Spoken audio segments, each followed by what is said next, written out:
എല്ലാവർക്കും നമസ്കാരം. ഇന്നൊരു ഹെൽത്തി ബ്രേക്ക്ഫാസ്റ്റ് റെസിപ്പിയാണ് നമ്മൾ തയ്യാറാക്കുന്നത്. എല്ലാവർക്കും ഒരുപോലെ ഇഷ്ടപ്പെടുന്ന നല്ല പഞ്ഞി പോലത്തെ പാൽപുട്ടിൻ്റെ റെസിപ്പിയാണ് നമ്മളിന്ന് ചെയ്യുന്നത്. ഞാൻ വേറൊരു ടൈപ്പിലുള്ള പാൽപുട്ടിൻ്റെ റെസിപ്പിയും നേരത്തെ അപ്ലോഡ് ചെയ്തിരുന്നു. അത് കറിയായിട്ട് നമ്മൾ തയ്യാറാക്കുന്നതാണ്. ഈ പുട്ടിന് നമ്മൾ കറിയൊന്നും ആവശ്യമില്ല. കറിയില്ലാതെ തന്നെ ഏറ്റവും രുചിയായിട്ട് നമുക്ക് ഈ പുട്ട് കഴിക്കാൻ പറ്റും. അപ്പം വീഡിയോ ഇഷ്ടമായാൽ നിങ്ങൾ ഒന്ന് ലൈക്ക് ചെയ്യണം. നിങ്ങളുടെ ലൈക്കിനും കമൻറ്റിനും സപ്പോർട്ടിനും എല്ലാം ഒരുപാട് നന്ദി ഞാൻ പറയുകയാണ്. അപ്പോൾ ഒരു വലിയ ബൗളിലേക്ക് നമുക്ക് 1.5 കപ്പ് പുട്ടുപൊടി, ഞാനിവിടെ ബ്രാഹ്മിൻസിൻ്റെ പുട്ടുപൊടിയാണ് എടുത്തിരിക്കുന്നത്. അപ്പോൾ അതിലേക്ക് ആവശ്യത്തിനുള്ള ഉപ്പ്, ഇനി ഒരു വലിയ മുറി തേങ്ങ ചുരുണ്ടിയത്, നല്ല പച്ച തേങ്ങ എടുക്കാനായിട്ട് ശ്രദ്ധിക്കണം. അതിലേക്ക് 1 കപ്പ് വെള്ളം, ഒരു മുറി തേങ്ങയിലേക്ക് 1 കപ്പ് വെള്ളം ചേർത്ത് നമുക്ക് കൈകൊണ്ട് ഇതൊന്ന് തിരുമ്മി അതിൻ്റെ പാലെടുക്കണം. അപ്പോൾ കൈകൊണ്ട് നന്നായിട്ടൊന്ന് തിരുമ്മിയിട്ട് നമുക്ക് ഇത് അരിച്ചെടുക്കേണ്ട ആവശ്യമൊന്നുമില്ല. കൈകൊണ്ട് തന്നെ നമ്മളിങ്ങനെ 2-3 പ്രാവശ്യം അതിലെ തേങ്ങാപ്പീര ഒന്ന് പിഴിഞ്ഞ് നമുക്ക് വേറൊരു പാത്രത്തിലേക്ക് ഇത് മാറ്റി വയ്ക്കാം.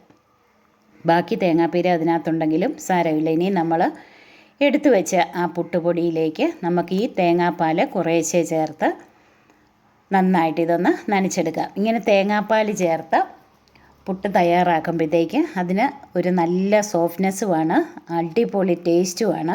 അപ്പോൾ കുറേശ്ശെ വീതം തേങ്ങാപ്പാൽ ചേർത്ത് നമുക്കിത് കൈകൊണ്ട് നന്നായിട്ടൊന്ന് നനച്ചെടുക്കാം. എല്ലാ തേങ്ങാപ്പാലും കൂടെ ഒരുമിച്ച് അങ്ങ് ഒഴിക്കണ്ട. ഓരോ പൊടിക്കും ചേർക്കുന്ന വെള്ളത്തിൻ്റെ അളവിന് വ്യത്യാസം വരും. അതുകൊണ്ടാണ് തേങ്ങാപ്പാൽ മുഴുവനും കൂടെ ഒരുമിച്ച് ചേർക്കണമെന്ന് പറഞ്ഞത്. നമുക്ക് ഒരുവിധം നന്നായിട്ട് നനയുന്നത് പോലെ നമുക്കിതൊന്ന് തേങ്ങാപ്പാലൊഴിച്ച് നനച്ച് വയ്ക്കാം. കട്ടയില്ലാതെ നമുക്ക് നന്നായിട്ട് നനച്ച് ഇതൊന്ന് മാറ്റി വയ്ക്കാം. ഇനി നമ്മൾ ഇതിലേക്ക് ചേർക്കുന്നത് 2 ക്യാരറ്റാണ്. ക്യാരറ്റ് കഴുകി തൊലിയെല്ലാം നന്നായിട്ട് കളഞ്ഞ് നമുക്കിതൊരു ഗ്രേറ്ററിലൂടെ ഗ്രേറ്റ് ചെയ്തെടുക്കാം.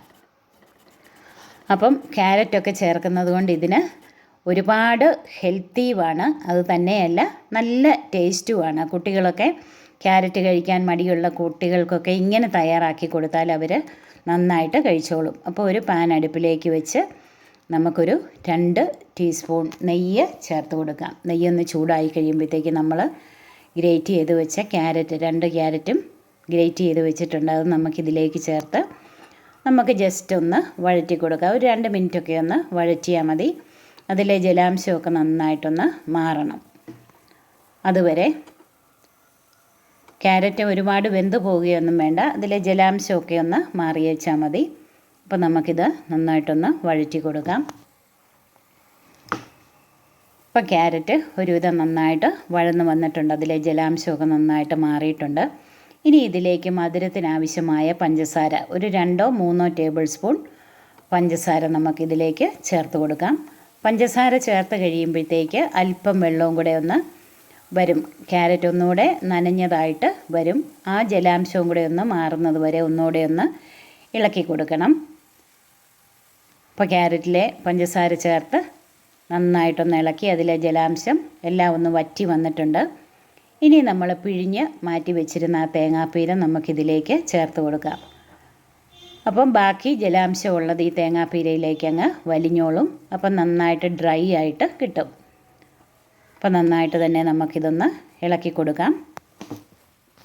അപ്പം ഇങ്ങനെ തയ്യാറാക്കുന്നത് കൊണ്ട് നമ്മൾ വേറെ പുട്ടിന് കറികളൊന്നും തയ്യാറാക്കേണ്ട, പെട്ടെന്ന് തയ്യാറാക്കിയെടുക്കാവുന്ന അപാര രുചിയുള്ള ഒരു ഹെൽത്തി ബ്രേക്ക്ഫാസ്റ്റാണിത്.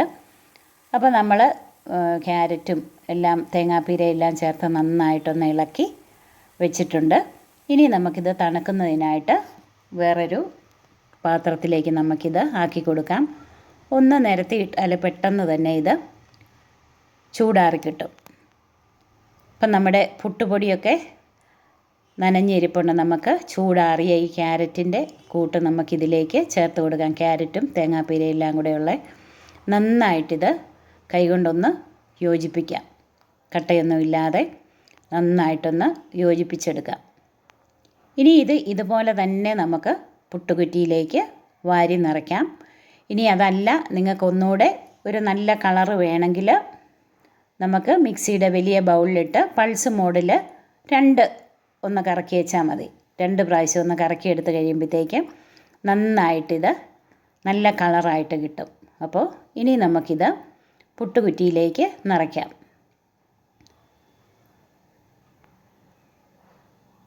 പുട്ടുകുറ്റിയിലേക്ക് നിറച്ച് നമുക്ക് ആവിയിലിത് വേവിച്ചെടുക്കാം. അപ്പം വളരെ ഹെൽത്തി ആയിട്ടുള്ള ഈസി ആയിട്ട് തയ്യാറാക്കാവുന്ന ഈ പുട്ട് എല്ലാവർക്കും, കുട്ടികൾക്കും മുതിർന്നവർക്കും എല്ലാം ഒരുപോലെ ഇഷ്ടപ്പെടുന്ന ഒരു ഹെൽത്തി ബ്രേക്ക്ഫാസ്റ്റാണിത്. അപ്പോൾ നമ്മുടെ പുട്ടുകുറ്റിയിൽ നിറച്ച് അപ്പോൾ ഇതിൽ പ്രഷർ കുക്കറിൽ സ്റ്റീമൊക്കെ വന്നിട്ടുണ്ട്. അതിൽ വെച്ച് നന്നായിട്ട് ആവിയിൽ വേവിച്ചെടുത്ത് നമുക്ക് പാത്രത്തിലേക്ക് പുട്ടാക്കി കൊടുക്കാം. അപ്പം കറിയൊന്നും വേണ്ടാതെ അടിപൊളിയായിട്ട് കഴിക്കാനായിട്ട് നല്ല പഞ്ഞി പോലത്തെ പുട്ട്. അപ്പം ഇങ്ങനെ നിങ്ങൾ ട്രൈ ചെയ്തിട്ടില്ലെങ്കിൽ തീർച്ചയായിട്ടും ഇങ്ങനെ നിങ്ങളൊന്ന് ട്രൈ ചെയ്ത് നോക്കണം. നിങ്ങൾക്ക് ഒരുപാട് ഇഷ്ടമാകും. കുട്ടികൾക്കും മുതിർന്നവർക്കും ഒക്കെ ഇഷ്ടപ്പെടുന്ന ഈ പുട്ട് ഒന്ന് ട്രൈ ചെയ്ത് നോക്കണം. നിങ്ങളുടെ വിലയേറിയ കമൻസ് അറിയിക്കണം. എന്നെ സപ്പോർട്ട് ചെയ്യുന്ന എല്ലാവർക്കും ഒരുപാട് നന്ദി അറിയിക്കുന്നു. ഇനിയും നല്ല നല്ല വീഡിയോസുമായിട്ട് നമുക്ക് വീണ്ടും കാണാം.